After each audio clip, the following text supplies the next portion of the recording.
How to not burn out. Now this video is for people who feel like they're close to a burnout, they're very stressed, and you don't want that, you want to prevent that, and maybe you even want to work on a partial burnout that you are already having. Then this video is right for you. Stick with me. I don't see people on YouTube actually talking that deep about burnout. It's always like superficial symptoms, what not to do. But here we're digging deeper to the root cause, and I haven't seen this before on YouTube, so stick around. Now, first of all, having a burnout is not just about working long hours. It's about how stressful it is for you, what's your relationship to your work. Also, do you find your work meaningful in any way? Do you feel like what you do actually matters in the world? And also, when you go home and then relax, can you relax? Can you psychologically detach yourself from from your work? Those are all important factors. There are a lot of people who work 80 plus hours and they're not burned out at all because they're so passionate about it. I'm not saying that this is the goal, but just to distinguish that. Now, what I want to do here in this video is I want to talk about two reasons why you're about to burn out, why you are already burned out. So let me explain those. The first one is the inhibition of aggression. Now that's probably very random for you right now. Like, what do you mean with inhibition of aggression? How is this connected to burnout and why? Well, scientific studies have shown that the inhibition of aggression is massively connected to depression. And burnout is basically depression. So people who are burned out are also depressed. And also in psychotherapy and coaching, it has showed that people who improve throughout the coaching and the therapy, yeah, that's nice. Probably because they just also took a break of their work, they took it easier. But those people who are coming back to coaching and therapy because they're struggling again are those people who haven't worked on their inhibition of aggression. Now, how does this tangibly affect your day? Well, you cannot set your boundaries and you cannot stand up for yourself. Maybe a client, a coworker, or your boss is coming to you late at night, giving you an additional task. Maybe they text you late at night and you immediately respond. Maybe if there's a very demanding client and then you just work overtime, but you're actually stressed and you don't want to do this, but you still do this. This means that people, in a sense, cross your boundaries. You're not kind of sure whether that's okay. You just go with the flow and then you just do it. But actually deep within, you know, I don't know whether this is okay. And that makes you aggressive, but you're inhibited because you're the nice guy. You're the person, you're the nice business owner who is nice to your clients, who is nice to your boss, to your coworkers.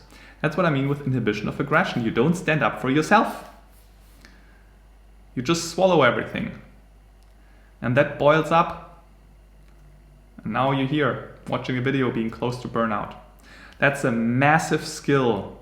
And maybe this hurts right now, but I'm not here to be your friend. I'm here to be clear. That's a massive skill that you need to learn if you want to have a great mental health and not be burned out.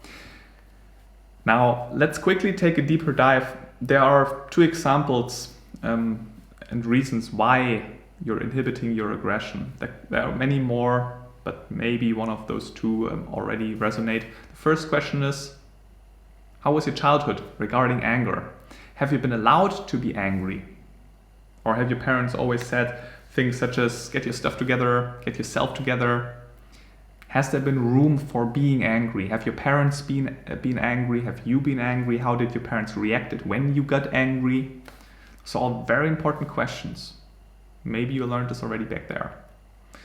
And also another reason why you might inhibit your aggression a lot, and that's more a reason for people who have really had more of a shitty childhood, is how did your parents accept your own boundaries? There was one example of a client who told me in the childhood his father often locked his own door. So he was locked in his room. So the boundaries were very strict sometimes. But then sometimes it was the other way around. His dad unhooked the door so he could always see, his father could see what he's always doing. So he took away all the boundaries. So what happened throughout life is that this client started to be unsure about what are his boundaries because they got crossed so many times that he doesn't really know where are my boundaries, what is enough, when is enough enough. And that's why people always crossed his boundaries, and he couldn't say no. He was more unsure, but still angry inside because he knew something weird is happening. And that's how this boiled up. And then we worked on that. That's the good part, go back in time, understand that. I could talk now half an hour about how we do this, but this is really about understanding this. Why did your father react this way? When did he cross his boundaries? What did this mean to you? Also do some inner child work and go back and resolve that. That's the root cause is very important. Very, very important. I've seen this with so many clients. Going to the root cause versus not going to the root cause. Such a difference in long-term results. Just examples here, but the bottom line is the inhibition of aggression. First point. And the second point is generally, so the second point why you're maybe close to a burnout or how you can prevent a burnout is that you are having a lot of inner conflicts. So maybe this is now again a bit random. What do I mean with inner conflicts? It's, for example, the conflict of, well, on the one hand, I want to make money. That's why I'm here in this business, or that's why I have this job. It makes good money. But on the other hand, I don't see any meaning in this. I don't like this. This is just random stuff we're doing. Okay, but I'm still doing it. But deep within there is a conflict. And conflict always means friction. And you know what friction means? Friction means losing energy, right? If you hold on the brakes on the car and you're just sliding on the road, and if you want to pull the car, that's a random example right now, but that's going to be very difficult. Take off the brakes and roll with the car, and not just pull it while the brake is on. So friction always means that you're losing energy. And if you have a lot of inner conflicts, sometimes people who are depressed say, I don't have energy. That's not true.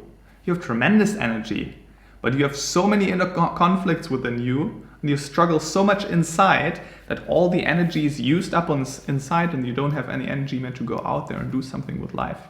And that's with burnout prevention as well. Resolve those inner conflicts.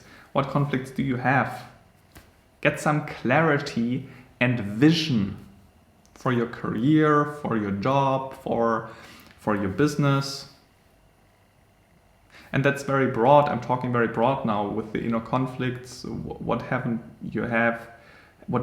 you haven't been able to create clarity yet, but you probably know what I mean. You probably have one or two things that are kind of like, I do this, but on the one hand, but on the other hand, those are also important. So inhibition of aggression and your inner conflicts. What resonates more and what do you need to work on? Be honest to yourself. Also, if you want to work on that, of course, you can just book a call with me. There's a link below the video. There we can just have a first call, and then we even schedule a second full hour strategy call. We work out a custom strategy. What does this tangibly mean for you? Inhibition of aggression, inner conflict, and how do you tangibly resolve that for your situation? That's what we're going to work out in this free call. No strings attached. Of course, in the end, we can talk about whether working together makes sense, but there's no pressure. No pressure at all. This will be just a massive value call. And if you notice you're close to a burnout, don't waste any more time, because this is, by the way, a symptom that quite often happens with people who get a burnout. And afterwards, looking backwards, they say, I kind of knew it, but I didn't know how urgent it was. People told me, but I didn't notice. And suddenly, I woke up and I couldn't work anymore. So if you notice I'm close to a burnout, don't wait. This is an urgent task you got to work on to deal with your burnout. So book the call right now, and we're going to talk in a couple of days.